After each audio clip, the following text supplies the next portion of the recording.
सदन के अंदर की। अनुराग ठाकुर बोल रहे हैं, प्रधानमंत्री नरेंद्र मोदी भी राज्यसभा के अंदर मौजूद हैं। अब से थोड़ी ही देर में भारतीय न्याय संहिता विधेयक पर चर्चा शुरू होगी। गृह मंत्री अमित शाह ये बिल राज्यसभा में भी पेश करेंगे। प्रधानमंत्री नरेंद्र मोदी दिखाई दे रहे हैं, रक्षा मंत्री राजनाथ सिंह भी दिखाई दे रहे हैं। आइए आपको सीधा सुनाते हैं कार्रवाई। तो भारत की और भारत के नेतृत्व में मोदी जी की गई।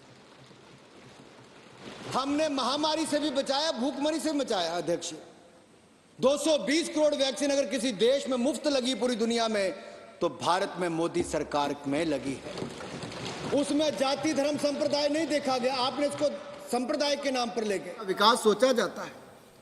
हमने कभी ये नहीं कहा। आप एक कोई इंसिडेंट बताइए, अगर 4 करोड़ पक्के मकान मिले, 12 करोड़ शौचालय बने, 10 करोड़ बहनों को रसोई गैस का सिलेंडर मिला, 13 करोड़ घरों को नल से जल मिला, 80 करोड़ गरीबों को अनाज मुफ्त में मिल रहा है और अगले 5 साल की गारंटी भी मोदी की गारंटी में मिलने का वायदा हुआ है, तो किसी की जाति धर्म संप्रदाय नहीं देखा गया। मैं इतना ही कहना चाहता हूं, हमने तो सबका साथ सबका विकास के साथ काम किया।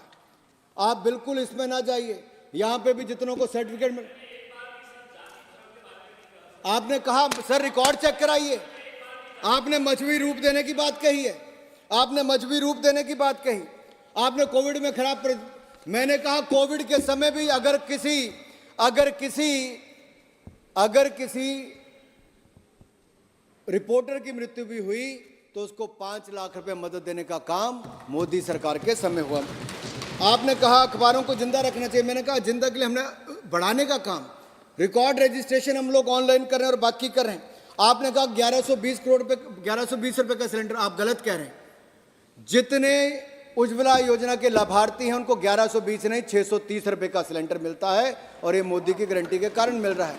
बाकियों को 920 रुपए में मिलता है। ऐसा ही नहीं, आपने कहा डिजिटल मीडिया को तो मैंने कह ही दिया। आपके कुछ और प्रश्न थे। आपने जो मजहब की बात की मैंने उसका भी उत्तर दे दिया। हमने पहले भी कहा कि इसको, चलिए डिबेट नहीं करिए प्रधानमंत्री जी प्लीज।